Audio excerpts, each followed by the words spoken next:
As Karen said, I'm a PhD student here part-time and also senior lecturer in sports and exercise therapy. My PhD is around football and really trying to get a handle on this kind of muscle function before, during and after injury, because as I'm going to go into, there's still so many questions with male professional football players that are unanswered with regards to how long we're injured for, the prevalence of injury, the incidence of injury, and obviously the return to play measures as well. So I'm sort of going to talk through my PhD as a whole, just to give you some background first, and then we'll go into the actual TMG studies after. So fundamentally, we want to use body composition measurements for standardising protocols for injury, for performance, and obviously everything to do with return to play as well.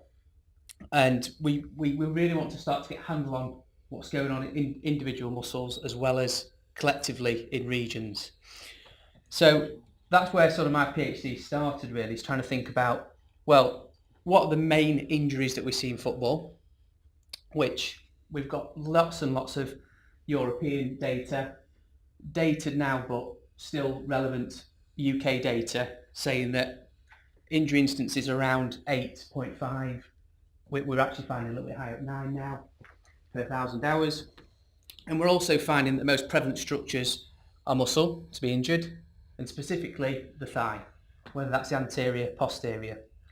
When we delve into that further, 12% around that is of hamstring injuries are muscle. So when you think about it technically, the most common injury we see is hamstring, and the most common tissue that we find is muscle injuries. So that's sort of where my PhD started, really trying to set the scene as an epidemiology study, and then delving into why that's happening, the mechanics and the return to play around that. So the first study that I've conducted, which is I'm going to sort of present some of the information and data on today, is actually an epidemiological study, which some of you guys have already heard about.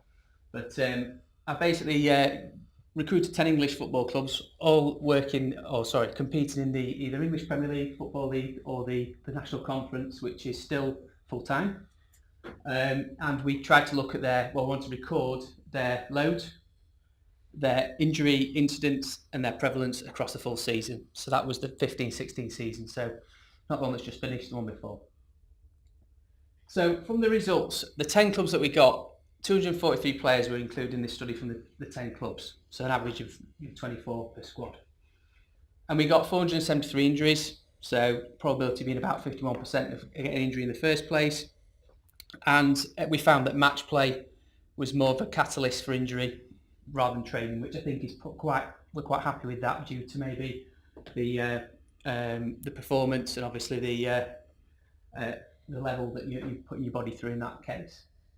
So what we did find, though, that 9.2 injuries were sustained per 1,000 hours, which is actually higher than some of the things that were found in the overall incidence stuff from 1999 and 2011. So we actually found that injuries were slightly on the up in terms of incidence. Okay, and what we also found was that the location of injury was consistent with what's been done before. So the thigh was the most commonly injured region in the body. Okay, followed by the knee and then the ankle. Okay. And then within that, the types of injuries that we were seeing coming through, muscle injury was the most prevalent. So no changes there from what we've sort of been seeing in the past.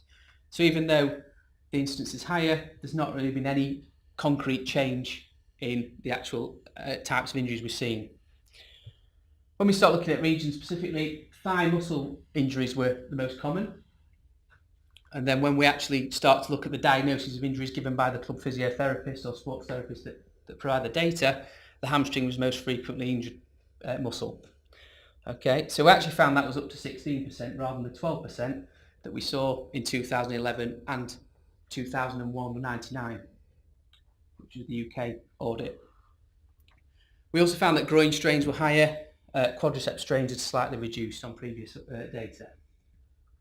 So when we start looking at, I suppose, what does this mean? Injury incidences increased, which isn't a good thing, and we invest millions of pounds as a nation, as a competition in sports science and medicine, but we're still seeing a higher increase in musculoskeletal injury. So, not so good really in that respect. Hamstring strains are also on the up, which, we think we thought we'd nailed that, or we thought we were on the way to nailing that with the FIFA 11 training protocol. But whether that's used globally is another question in itself, but it's still a problem. So they're still on the rise. As are re-injuries, so injuries that have occurred within 3 months of the initial injury itself. So it doesn't paint a great picture for British football at the minute, but let's see what we can sort of decipher from that. So it's increased over the last 17 years. Hamstring strains groin strains have compared to previous studies.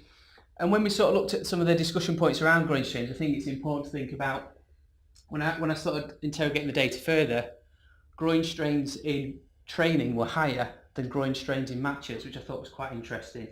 And this is a little bit speculative, but maybe thinking about the ways that we train our players on a weekly basis, the coaching philosophies that are now in place in football with small-sided games where there's lots of change of directions, the groin is potentially more at risk than maybe other structures. So that was just a little subsidiary point to think about with regards to groin injuries.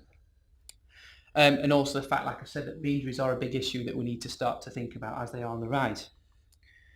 But, said there, knowledge is of no value unless you put it into practice. So we see all these audits produced, and on a yearly basis football clubs collect all their information, but do they do it because they think they should do it, or do they do it because they want to inform their future practice? So we need to start asking that question, I think, and these are some of the things I'm hoping to pull out with the TMG now and other measures.